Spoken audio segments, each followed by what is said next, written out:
ನಮಸ್ಕಾರ ಸ್ನೇಹಿತರೆ, ಗಾಯತ್ರಿ ಕಿಚನ್ಗೆ ನಿಮಗೆಲ್ಲ ಸ್ವಾಗತ. ಇವತ್ತು ನಾನು ಪನ್ನೀರ್ ಮಸಾಲ ಮಾಡ್ತಾ ಇದ್ದೀನಿ. ಬೆಳಗಿನ ತಿಂಡಿಗೆ ಚಪಾತಿ ಜೊತೆಗೆ ಹೇಗೆ ಮಾಡ್ತಾ ಇದ್ದೀನಿ ಅನ್ನೋದು ಕೂಡ ನಿಮ್ಮ ಜೊತೆಗೆ ಶೇರ್ ಮಾಡ್ತಾ ಇದ್ದೀನಿ. ಇವತ್ತಿನ ವ್ಲಾಗ್ ನೋಡೋದಕ್ಕಿಂತ ಮುಂಚೆ ಹೊಸಬರಾಗಿದ್ದರೆ ಸಬ್ಸ್ಕ್ರೈಬ್ ಮಾಡಿ, ಪಕ್ಕದಲ್ಲಿರುವಂಥ ಬೆಲ್ ಐಕಾನ್ ಅನ್ನು ಪ್ರೆಸ್ ಮಾಡಿ. ನಾನು ಮುಂದೆ ಹಾಕುವಂಥ ಎಲ್ಲ ವಿಡಿಯೋ ನೋಟಿಫಿಕೇಶನ್ ನಿಮಗೆ ಸಿಗುತ್ತೆ. ಇವಾಗ ಏನೆಲ್ಲ ಸಾಮಗ್ರಿ ಬೇಕು ಅನ್ನೋದನ್ನು ಮೊದಲು ನೋಡ್ಕೊಂಡು ಬರೋಣ ಬನ್ನಿ. ಕೊತ್ತಂಬರಿ ಸೊಪ್ಪು ಕ್ಲೀನಾಗಿ ತೊಳೆದು ಕಟ್ ಮಾಡಿ ಇಟ್ಕೊಂಡಿರುವಂಥದ್ದು. ಹಾಗೆ 1 ಗಡ್ಡೆಯಷ್ಟು ಬೆಳ್ಳುಳ್ಳಿ ಇದೆ, ಹಸಿ ಶುಂಠಿ 1 ಇಂಚಷ್ಟು, 1 ಹಸಿಮೆಣಸಿನಕಾಯಿ, ಕಟ್ ಮಾಡ್ಕೊಂಡಂಥ ಈರುಳ್ಳಿ, ದಪ್ಪ ಈರುಳ್ಳಿ ಆಗಿರೋದ್ರಿಂದ ಇಲ್ಲಿ 2 ಈರುಳ್ಳಿ ಇದೆ, ಹಾಗೆ ಬೆಣ್ಣೆ, ನಂತರ ಗೋಡಂಬಿ, ಕಾಯಿ ತುರಿ, ಇದನ್ನ ಕಾಯಿ ಹಾಲು ತೆಕ್ಕೋಬೇಕು, ಹಸಿ ಕಾಯಿದು ಹಾಲು ತೆಕ್ಕೋಬೇಕು, ಮೊಸರು, ನಂತರ ಗರಂ ಮಸಾಲಕ್ಕೆ ಐಟಮ್ಗಳು, ಮಸಾಲ ಐಟಮು, ಚಕ್ಕೆ, ಗಸಗಸೆ, ಜಾಯಿಪತ್ರೆದು ಪತ್ರೆ, ಚಕ್ರ ಮೊಗ್ಗು, ಇದು ಜಾಯಿಕಾಯಿನ ಒಡ್ಕೊಂಡಿರುವಂಥದ್ದು, ನಂತರ ಕಾಳುಮೆಣಸು, ಲವಂಗ, ಪಲಾವ್ ಎಲೆ, ಅರಿಶಿನ ಪುಡಿ, ಅಚ್ಚ ಖಾರದ ಪುಡಿ.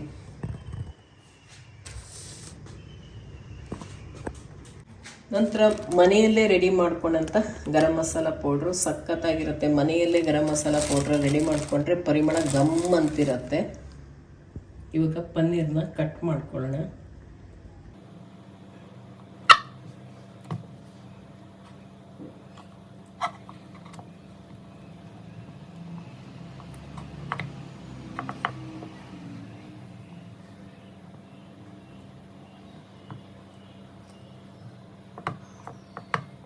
ಇವಾಗ ಪನ್ನೀರೆಲ್ಲ ಕಟ್ ಮಾಡ್ಕೊಂಡಿದ್ದಾಗಿದೆ. ಬನ್ನಿ ಮಾಡೋಣ. ಒಂದು ಮಿಕ್ಸಿ ಜಾರ್ ತಗೊಂಡಿದ್ದೀನಿ. ಅದರಲ್ಲಿ ಇವಾಗ ಹಸಿ ಕಾಯಿ ತುರಿಯನ್ನು ಸೇರಿಸ್ಕೊಳ್ಳೋಣ.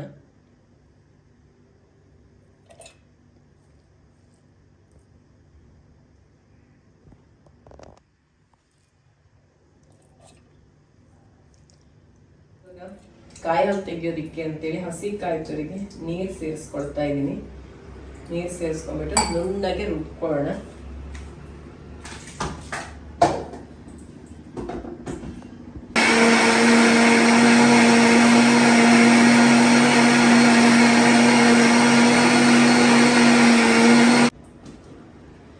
ಇವಾಗ ಮತ್ತೆ ಸ್ವಲ್ಪ ನೀರು ಸೇರಿಸ್ಕೊಂಡು ರುಬ್ಕೊಳ್ತೀನಿ.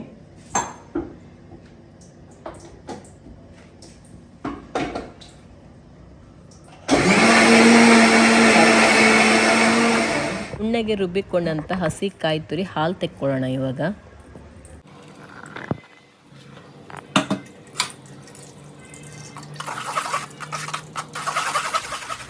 ಮೊದಲು ಗ್ಯಾಸ್ ಸ್ಟವ್ ಉರಿ ಹಚ್ಕೊಳ್ಳೋಣ. 1 ತೆಂಗಿನಕಾಯಿದು ಹಾಲು ತೆಕ್ಕೊಂಡಿದ್ದಾಗಿದೆ. 200 ಗ್ರಾಮ್ ಪನ್ನೀರಿಗೆ 1 ತೆಂಗಿನಕಾಯಿದು ಹಾಲನ್ನ ಈ ರೀತಿ ತೆಗೆದಿಟ್ಕೋಬೇಕು. ಮೊದಲೇನೆ ಇದಾಗಿ ಇಟ್ಕೊಂಡಿದ್ದೀನಿ. ಬೆಣ್ಣೆ ತಗೊಳ್ತಾ ಇದ್ದೀನಿ. ನೋಡಿ, ಇಲ್ಲಿ ಒಂದು 5 ಚಮಚದಷ್ಟು ಬೆಣ್ಣೆ ಇದೆ. ಬೆಣ್ಣೆಯನ್ನು ಇವಾಗ ಕಡಾಯಿಗೆ ಹಾಕ್ಕೊಳ್ಳೋಣ.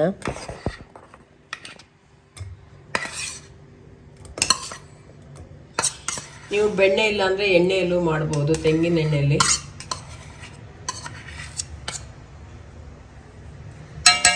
ಬೆಣ್ಣೆ ಸ್ವಲ್ಪ ಕರಗ್ತಿದ್ದಂಗೆ ಇದಕ್ಕೆ ಕಟ್ ಮಾಡ್ಕೊಂಡಂಥ ಈರುಳ್ಳಿನ ಸೇರಿಸ್ಕೊಳ್ಳೋಣ.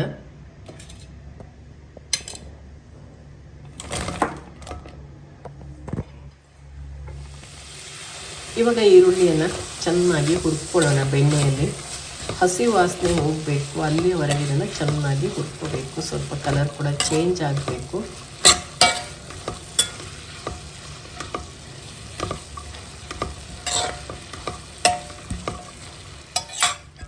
ಇವಾಗ ಚೆನ್ನಾಗಿ ಹುರ್ಕೊಂಡಿದ್ದಾಗಿದೆ.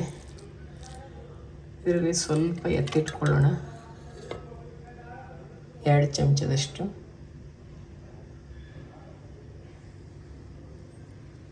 ಇವಾಗ ಇದಕ್ಕೆ ಗಸಗಸೆ ಸೇರಿಸ್ಕೊಳ್ಳೋಣ, 1 ಚಮಚದಷ್ಟು, ಚಿಕ್ಕ ಚಮಚದಲ್ಲಿ.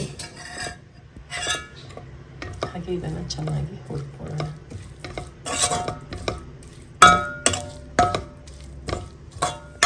ಗಸಗಸೆ ಹಾಕ್ಬಿಟ್ಟು ಸ್ವಲ್ಪ ಹುರ್ಕೋಬೇಕು. ಬರೀ ಗಸಗಸೆನೇ ಹುರ್ಕೊಂಡ್ರೆ ಅದು ಸಿಡಿಯೋಕ್ಕೆ ಸ್ಟಾರ್ಟ್ ಆಗುತ್ತೆ. ಈ ಥರ ಈರುಳ್ಳಿ ಜೊತೆ ಹುರ್ಕೊಂಡ್ರೆ ಚೆನ್ನಾಗಿ ಹೊಂದ್ಕೊಳ್ಳುತ್ತೆ ಅದು. ಇವಾಗ ಚೆನ್ನಾಗಿ ಹುರ್ಕೊಂಡಿದ್ದಾಗಿದೆ, ಉರಿ ತೆಕ್ಕೊಂಡ್ಬಿಡೋಣ. ಇವಾಗ ಒಂದು ಮಿಕ್ಸಿ ಜಾರ್ ತಗೊಂಡು ಹುರ್ಕೊಂಡಿರುವಂಥ ಈರುಳ್ಳಿ ಮತ್ತು ಗಸಗಸೆನ ಇದಕ್ಕೆ ಸೇರಿಸ್ಕೊಳ್ಳೋಣ. ಇವಾಗ ಗೋಡಂಬಿ ಕೂಡ ಸ್ವಲ್ಪ ಹುರ್ಕೊಳ್ಳೋಣ. ಇವಾಗ ಗೋಡಂಬಿ ಕೂಡ ಹುರ್ಕೊಂಡಿದ್ದಾಗಿದೆ, ಅದನ್ನು ಕೂಡ ಇವಾಗ ತೆಗೆದು ಮಿಕ್ಸಿ ಜಾರಿಗೆ ಸೇರಿಸ್ಕೊಳ್ಳೋಣ. ಇವಾಗ ಇದೇ ಕಡಾಯಿಯಲ್ಲಿ ಚಕ್ಕೆ ಸೇರಿಸ್ಕೊಳ್ಳೋಣ. ನಂತರ ಕಾಳುಮೆಣಸು 7ರಿಂದ 8, ಚಕ್ರಮೊಗ್ಗು, ಜಾಯಿಕಾಯಿ, ಜಾಯಿಪತ್ರೆ, ಲವಂಗ ಒಂದು 8ರಿಂದ 9 ಲವಂಗ, ಜಾಯಿಪತ್ರೆ 1 ಜಾಯಿಕಾಯಿದು ಜಾಯಿಪತ್ರೆ, ಹಾಗೆ 2 ಪಲಾವ್ ಎಲೆ. ಇವಾಗ ಇಷ್ಟನ್ನು ಒಂದು ಸರಿ ಹುರ್ಕೊಂಡ್ಬಿಡೋಣ. ಒಳ್ಳೆ ಘಮ ಕೊಡುತ್ತೆ ಹುರ್ಕೊಂಡ್ರೆ.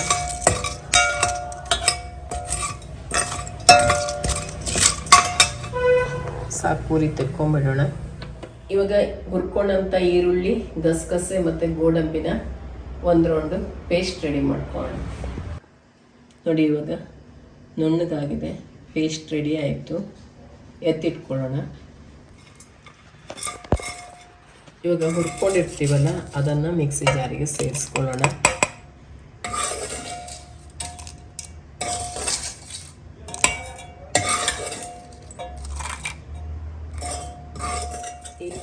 ಈ ರೀತಿ ಮಾಡಿಕೊಟ್ಟು ನೋಡಿ, ಮನೆ ಜನ ಎಲ್ಲರೂ ತುಂಬಾ ಇಷ್ಟಪಡ್ತಾರೆ. ಮಕ್ಕಳಿಗೆಲ್ಲ ಬಾಕ್ಸಿಗೆ ಹಾಕಿ ಕಳಿಸಿದ್ರಂತೂ ನೀವು 2 ಚಪಾತಿ ಕಳಿಸೋಲ್ಲಿ 4 ಚಪಾತಿ ಕಳಿಸು ಅಂತ ಹೇಳ್ತಾರೆ. ಇವಾಗ ಸ್ವಲ್ಪ ತೆಂಗಿನೆಣ್ಣೆನ ಹಾಕ್ಕೊಳ್ಳೋಣ. ಜಾಸ್ತಿ ಬೇಡ, ಚಿಕ್ಕ ಚಮಚದಲ್ಲಿ 1 ಚಮಚದಷ್ಟು, ಸ್ವಲ್ಪ ಒಂದು 8 ಹನಿ ಅಂತ ಹೇಳ್ಬೋದು. ಈಗ ಕಟ್ ಮಾಡ್ಕೊಂಡಂಥ ಕೊತ್ತಂಬರಿ ಸೊಪ್ಪನ್ನು ಹಾಕ್ಕೊಂಬಿಟ್ಟು ಹುರ್ಕೊಳ್ಳೋಣ. ಜಾಸ್ತಿ ಹೊತ್ತೇನು ಬೇಕಾಗಲ್ಲ ಹುರ್ಕೊಳ್ಳೋದಕ್ಕೆ, ಯಾಕೆಂದರೆ ಆಗಲೇ ಕಡಾಯಿ ತುಂಬ ಕಾದ್ಕೊಂಡಿದೆ. ಕೊತ್ತಂಬರಿ ಸೊಪ್ಪನ್ನು ಈ ರೀತಿ ಹುರಿದು ಹಾಕೋದ್ರಿಂದ ಒಳ್ಳೆ ರುಚಿ ಕೊಡುತ್ತೆ. ಹಾಗೆ ಒಂದು ಹಸಿಮೆಣಸಿನಕಾಯಿ ಕೂಡ ಇದಕ್ಕೆ ಸೇರಿಸ್ಕೊಳ್ಳೋಣ. ಕೊತ್ತಂಬರಿ ಸೊಪ್ಪು ಹಸಿ ವಾಸನೆ ಹೋಗೋವರೆಗೆ ಹುರ್ಕೊಳ್ಳೋಣ. ಇದನ್ನು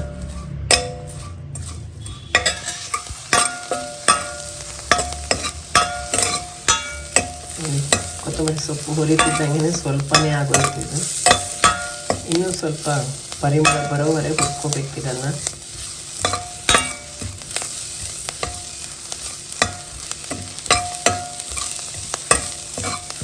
ಜಾಸ್ತಿ ಉರಿ ಇಟ್ಕೋಬಾರ್ದು, ಕತ್ತೋಗ್ಬಿಡತ್ತೆ.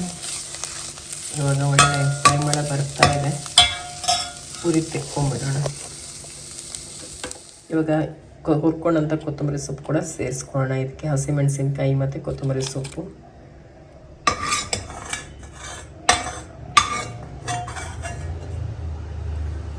ಇದರಲ್ಲಿ ಚಕ್ಕೆ, ಕಾಳುಮೆಣಸು, ಲವಂಗ, ಚಕ್ರಮೊಗ್ಗು, ಪಲಾವ್ ಎಲೆ ಇವೆಲ್ಲ ಹುರ್ಕೊಂಡಿದ್ದಿದೆ. ಘಮ ಘಮ ಅಂತ ಪರಿಮಳ. ಇವಾಗ ಇದನ್ನ ಎತ್ತಿಟ್ಕೊಳ್ಳೋಣ.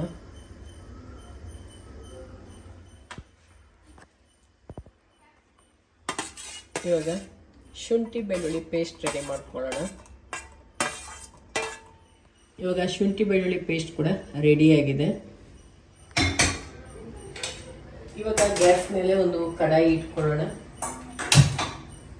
ಎಲ್ಲ ರೆಡಿಯಾಗಿದೆ. ಈಗ 3 ಥರ ಪೇಸ್ಟ್ ರೆಡಿಯಾಗಿದೆ. ಇವಾಗ ಸ್ವಲ್ಪ ತೆಂಗಿನೆಣ್ಣೆ ಸೇರಿಸ್ಕೊಳ್ಳೋಣ, 1 ಚಮಚದಷ್ಟು. ಮೊದಲೇ ನಾವು ಹುರಿದಿಟ್ಕೊಂಡಿದ್ವಲ್ಲ ಆ ಈರುಳ್ಳಿಯನ್ನು ಇದಕ್ಕೆ ಸೇರಿಸ್ಕೊಳ್ಳೋಣ. ಮೊದಲೇ ಹುರಿದು ಎತ್ತಿಟ್ಕೊಂಡಿದ್ವಲ್ಲ ಆ ಈರುಳ್ಳಿ. ಇವಾಗ ಇದಕ್ಕೆ ಶುಂಠಿ ಬೆಳ್ಳುಳ್ಳಿ ಪೇಸ್ಟ್ನ ಸೇರಿಸ್ಕೊಳ್ಳೋಣ.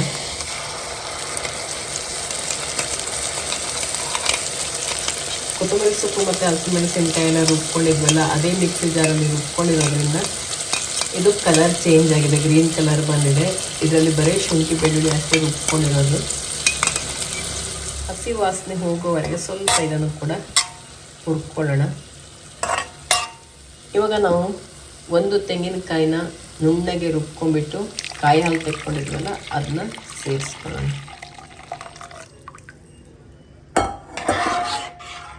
ಇವಾಗ ಕಾಯಿ ಹಾಲು ಹಾಕಿದ್ಮೇಲೆ ಚೆನ್ನಾಗಿ ಕುದಿ ಬರಲಿ ಇದು. ಇವಾಗ ಒಂದು 1/4 ಚಮಚದಷ್ಟು ಅರಿಶಿನ ಸೇರಿಸ್ಕೊಳ್ಳೋಣ. ಕುದಿಯೋದಕ್ಕೆ ಸ್ಟಾರ್ಟ್ ಆಗಿದೆ. ಅರಿಶಿನ ಪುಡಿ ಹಾಕ್ಕೊಂಡ್ಬಿಟ್ಟು ಚೆನ್ನಾಗಿ ಒಂದ್ಸರಿ ಈ ರೀತಿ ಕೈ ಆಡಿಸ್ಕೊಳ್ಳೋಣ. ಕಲರ್ ನೋಡಿ ಎಷ್ಟು ಚೆನ್ನಾಗಿ ಬಂದಿದೆ ಕಾಯಿ ಹಾಲಿಗೆ ಅರಿಶಿನ ಹಾಕಿದಾಗ. ಅದು ಮನೆಯಲ್ಲೇ ರೆಡಿ ಮಾಡ್ಕೊಂಡಿರೋ ಅರಿಶಿನ ಒಳ್ಳೆ ಘಮ ಘಮ ಅಂತಿದೆ. ಈಗ ಇದು ಚೆನ್ನಾಗಿ ಕುದಿ ಬರ್ತಾ ಈಗ ಈರುಳ್ಳಿ ಗಸಗಸೆ ಎಲ್ಲ ರುಬ್ಕೊಂಡು ಪೇಸ್ಟ್ ರೆಡಿ ಮಾಡ್ಕೊಂಡಿದ್ವಲ್ಲ ಅದನ್ನ ಸೇರಿಸ್ಕೊಳ್ಳೋಣ.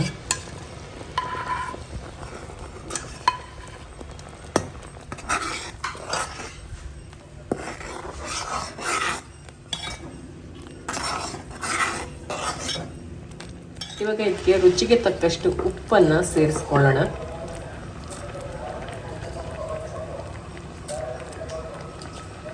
ನಾನಿಲ್ಲಿ ಸಾಣೆಕಟ್ಟೆ ಉಪ್ಪನ್ನ ಹಾಕ್ಕೊಳ್ತಾ ಇದ್ದೀನಿ. ಮತ್ತೆ ಪುನಃ ಚೆನ್ನಾಗಿ ಮಿಕ್ಸ್ ಮಾಡ್ಕೊಳ್ಳೋಣ. ಒಳ್ಳೆ ಘಮ ಘಮ ಅಂತ ಇದೆ. ಇವಾಗ ಕೊತ್ತಂಬರಿ ಸೊಪ್ಪು, ಹಸಿಮೆಣಸಿನ್ಕಾಯಿ, ಚಕ್ಕೆ, ಲವಂಗ, ಪಲಾವ್ ಎಲೆ ಎಲ್ಲ ಹಾಕಿ ಪೇಸ್ಟ್ ರೆಡಿ ಮಾಡ್ಕೊಂಡಿದ್ವಲ್ಲ ಅದನ್ನ ಸೇರಿಸ್ಕೊಳ್ಳೋಣ. ಕೊತ್ತಂಬರಿ ಸೊಪ್ಪು ಹುರ್ಕೊಂಡು ಮಾಡ್ತೀವಲ್ಲ ಒಳ್ಳೆ ಪರಿಮಳ. ಅದರಲ್ಲೂ ಜಾಯಿಪತ್ರೆ ಎಲ್ಲ ಇದೆ ಅಲ್ಲ, ಜಾಯಿಕಾಯಿ, ಜಾಯಿಪತ್ರೆ, ಅದನ್ನು ಕೂಡ ಚೆನ್ನಾಗಿ ಮಿಕ್ಸ್ ಮಾಡ್ಕೊಳ್ಳೋಣ. ಒಳ್ಳೆ ಕುದಿ ಬರ್ತಾ ಇದೆ. ಸ್ವಲ್ಪ ನೀರು ಸೇರಿಸ್ಕೋಬೇಕು, ಒಂದು 1/4 ಲೋಟದಷ್ಟು. ಇವಾಗ ಮನೆಯಲ್ಲೇ ರೆಡಿ ಮಾಡ್ಕೊಂಡಂಥ ಗರಂ ಮಸಾಲನ ಸೇರಿಸ್ಕೊಳ್ಳೋಣ. ನಿಮ್ಮ ಮನೆಯಲ್ಲಿ ಈ ಥರ ಗರಂ ಮಸಾಲ ಮನೆಯಲ್ಲಿ ರೆಡಿ ಮಾಡ್ಕೊಂಡಿದ್ದಿಲ್ಲ ಅಂತಂದರೆ ತೇಜು ಗರಂ ಮಸಾಲ ಸೇರಿಸಿ ಒಳ್ಳೆ ಘಮ ಇರುತ್ತೆ. ಇವಾಗ ಅದೆಲ್ಲ ಹಾಕಿದ ಮೇಲೆ ಚೆನ್ನಾಗಿ ಕುದಿ ಬರ್ತಾ ಇದೆಯಲ್ಲ, ಇವಾಗ 1 ಸ್ಪೂನಷ್ಟು ಗರಂ ಮಸಾಲ ಸೇರಿಸ್ಕೊಳ್ಳೋಣ. ಚಿಕ್ಕ ಸ್ಪೂನಲ್ಲಿ 1 ಸ್ಪೂನಷ್ಟು ತಗೊಂಡಿದ್ದೀವಿ. ಚಿಕ್ಕ ಸ್ಪೂನಲ್ಲಿ 1 ಸ್ಪೂನಷ್ಟು ಗರಂ ಮಸಾಲನ ಸೇರಿಸ್ಕೊಳ್ಳೋಣ.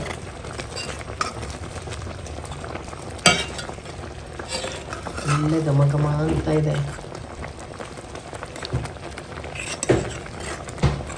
ಈ ರೀತಿ ನೀವು ಕೂಡ ಮಾಡಿ ನನಗೆ ಆಮೇಲೆ ಹೇಗಿತ್ತು ಅಂತೇಳಿ ಕಮೆಂಟಲ್ಲಿ ತಿಳಿಸಿ. ಖಂಡಿತ ಈ ರೀತಿ ಮಾಡಿಕೊಂಡ್ರೆ ನಿಮಗೂ ಕೂಡ ಇಷ್ಟ ಆಗುತ್ತೆ. ಮಸಾಲೆ ಕೂಡ ಜಾಸ್ತಿ ಏನಿಲ್ಲ.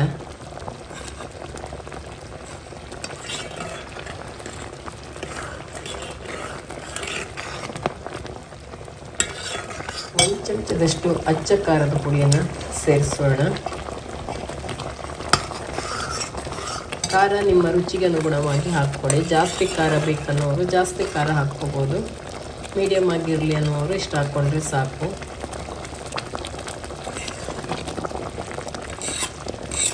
ನಾವು ಹಸಿಮೆಣಸಿನ್ಕಾಯಿ ಹಾಕ್ಕೊಂಡಿರ್ತೀವಿ, ಕಾಳುಮೆಣಸು ಹಾಕ್ಕೊಂಡಿರ್ತೀವಿ. ಇವಾಗ ಅಚ್ಚ ಖಾರದ ಪುಡಿ ಕೂಡ ಸೇರಿಸ್ಕೊಂಡು, ನಿಮಗೆ ಗಟ್ಟಿ ಬೇಕಂದರೆ ಹೀಗೆ ಇಟ್ಕೊಳ್ಳಿ, ಇಲ್ಲ ಅಂದರೆ ನೀರು ಸೇರಿಸ್ಕೊಳ್ಳಿ. ಇವಾಗ ನಾನು ಈ ಬೌಲಲ್ಲಿ 1 ಬೌಲ್ ಆಗೋಷ್ಟು ನೀರು ಸೇರಿಸಿದ್ದೀನಿ. ಇವಾಗ ಇದಕ್ಕೆ ಮೊಸರು ಸೇರಿಸ್ಕೊಳ್ಳೋಣ. 1 ಬೌಲ್ ಆಗೋಷ್ಟು ಮೊಸರನ್ನ ಸೇರಿಸ್ಕೊಳ್ಳೋಣ. ನಾವು ಇದಕ್ಕೆ ಹುಳಿಗೆ ಟೊಮೆಟೊ ಏನೂ ಹಾಕಿಲ್ವಲ್ಲ, ಮೊಸರು ಹಾಕಿದ್ರೆ ಒಳ್ಳೆ ಚೆನ್ನಾಗಿ ಬರುತ್ತೆ. ಇವಾಗ ನಾವು ಮೊಸರು ಹಾಕ್ಕೊಂಡಿದ್ದೀವಲ್ಲ, ಅದಾದಮೇಲೆ ಚೆನ್ನಾಗಿ ಕುದಿ ಬರೋವರೆಗೆ ಈ ರೀತಿ ಕೈ ಆಡಿಸ್ತಾ ಇರೋಣ. ಕುದಿ ಬಂದ ಮೇಲೆ ಕೊನೆಯಲ್ಲಿ ಈಗ ಪನ್ನೀರನ್ನು ಸೇರಿಸ್ಬಿಟ್ರೆ ಪನ್ನೀರ್ ಮಸಾಲ ರೆಡಿ ಆಗಿಬಿಡುತ್ತೆ. ಇದು ಡಿಫ್ರೆಂಟ್ ಆಗಿರುವಂಥ ಪನ್ನೀರ್ ಬಟರ್ ಮಸಾಲ. ಒಂದ್ಸರಿ ಖಂಡಿತ ಟ್ರೈ ಮಾಡಿ. ಕಾಯಲ್ಲೆಲ್ಲ ಹಾಕಿರ್ತೀವಲ್ಲ, ಸಕ್ಕ ಟೇಸ್ಟಿಯಾಗಿರುತ್ತೆ ಮಾತ್ರ. ಇವಾಗ ಕಟ್ ಮಾಡ್ಕೊಂಡಂಥ ಪನ್ನೀರನ್ನ ಸೇರಿಸ್ಕೊಳ್ಳೋಣ ಚೆನ್ನಾಗಿ ಕುದಿ ಬರ್ತಿರುವಾಗ.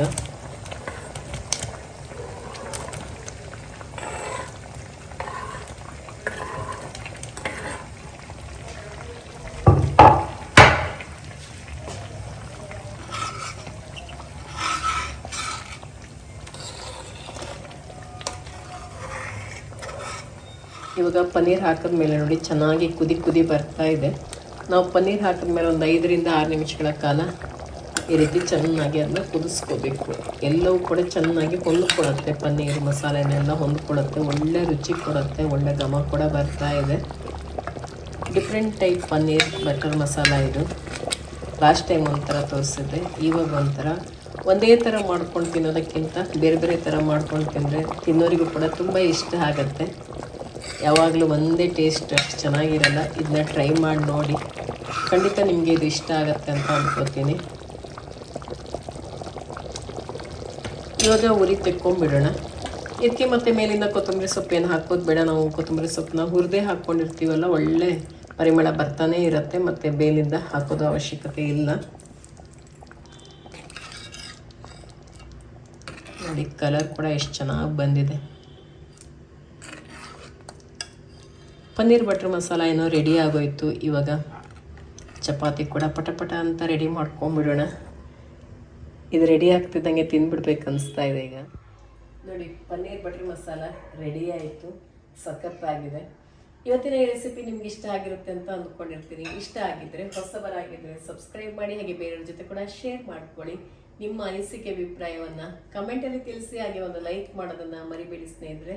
ಇನ್ನೊಂದು ರೆಸಿಪಿ ಜೊತೆಗೆ ನಿಮ್ಮನ್ನು ಭೇಟಿ ಆಗ್ತಿದ್ದೀನಿ. ಪನ್ನೀರ್ ಬಟರ್ ಮಸಾಲ ರೆಡಿ ಆಗಿದೆ, ಒಳ್ಳೆ ಘಮ ಅಂತಿದೆ. ಇವಾಗ ತಿನ್ನೋದಕ್ಕೆ ಜೊತೆಯಲ್ಲಿ ಚಪಾತಿ ಕೂಡ ರೆಡಿ ಆಗ್ತಾ ಇದೆ. ಚಪಾತಿ ಕೂಡ ಮಾಡಿ ಅದ್ರ ಜೊತೆಗೆ ಹಚ್ಕೊಂಡು ತಿನ್ನೋದಕ್ಕೆ ಸಖತ್ತಾಗಿರುತ್ತೆ.